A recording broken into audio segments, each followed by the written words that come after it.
comment on how you sort of see us getting into this position and the future budget rate strategies which you would implement, and what impact that would have on us here on the SMBIs? Thank you. I love watching people's faces glaze over when we talk finance, and I'll try to make it interesting. Look, it's really more important for us to look at what's going to happen in the future as opposed to how we arrived at this position. So let me just state that when this council took over, the last 4 years, in 2008, debt had actually been reduced to $46 million due to water asset compensation that had started prior to this council taking the reins.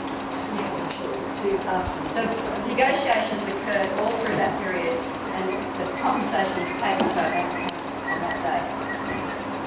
The reality is that this council has a financial strategy that plans to be going from $46 million at the beginning of this term of council to $100 million at the end of their next term of council if they're returned. That's what I want you to think about today. I want you to ask yourself, what will you, as members of Southern Macleay Island community, get with that extra $58 million per year? I just wanted to bring into context the question because we've talked about the $1.7 billion in community assets, and there's been a lot of talk and paraphernalia about no net debt. $1.7 billion of community assets is not a liquid asset. It can't be used to meet your liabilities. What we're talking about when we talk about our community assets are our roads, our pipes, whatever it might be, our parks. You can't sell them, and you certainly can't raise a mortgage over them. And I'll just get back to the figures, and I will try to make this as exciting as possible. In this last budget of council adopted in June last year, debt was projected to be at the end of this year $68 million. Cash was going to be at $46 million. And anyone's mathematics, that means that we had a debt of $22 million. Even with the most recent budget review that was adopted by council in February, there have been some extra cash come into the reserves, and there has also been a slight reduction in debt.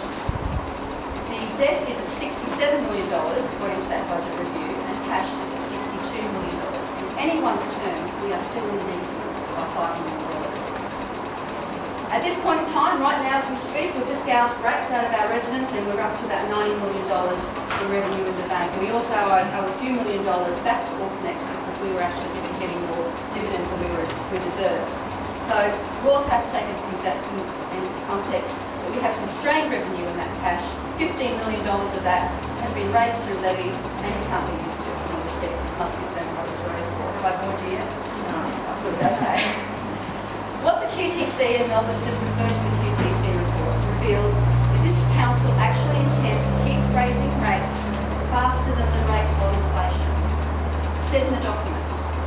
And the Queensland Treasury Corporation is happy with that. Even though they note also how hard it is for you now, that your capacity to continue those increases has probably maxed out. They note the limit on how hard you can squeeze a pig. What we need to do for you and for all of Redlands is reduce the costs. We focus so much on the right-hand side of the ledger.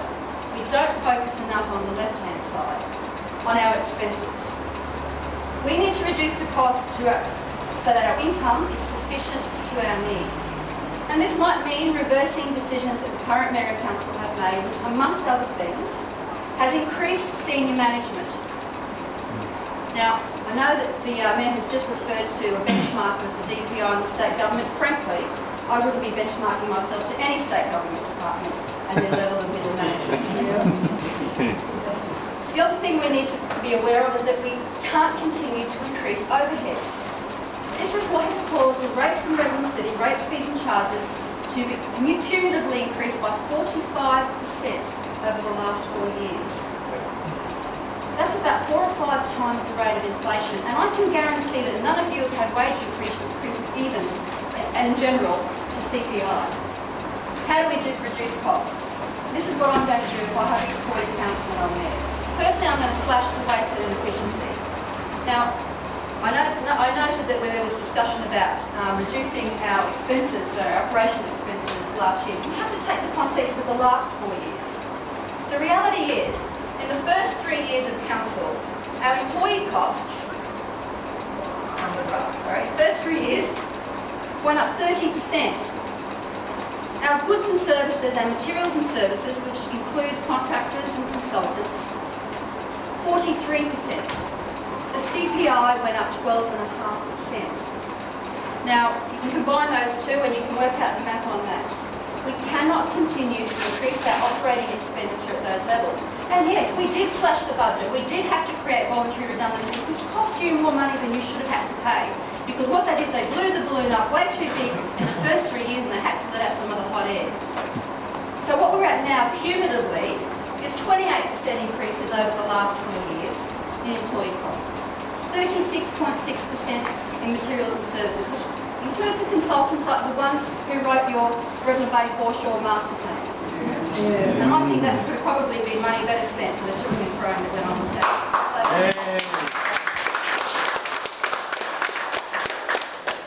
What we also need to do, and this is important to your sustainability, we need to streamline council so they're working for you, not against you. We need an open door and a council that will occasionally say yes when someone puts in a out-of-the-box development application on your own that might provide you jobs. We need to have an open mind to that and we need to make sure we pay for that, not close the door. We also need to reduce over-regulation so that local businesses can run efficiently. Not only run efficiently if they're existing, but attract businesses to run here and provide you jobs, provide you opportunities, provide you services. And what's happened in the last, we talked about rates, but in the context of commercial rates, and I know there'll be examples around here, commercial rates in the city have gone up 66% in the last 4 years. We're small business in Redlands.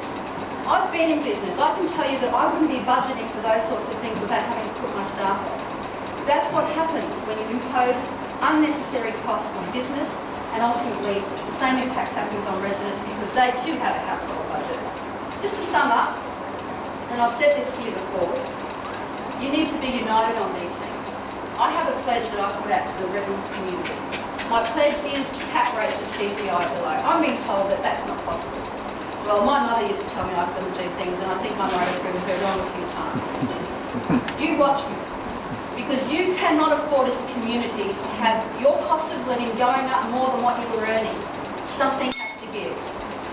So my pledge is to cap rates at CPI or below.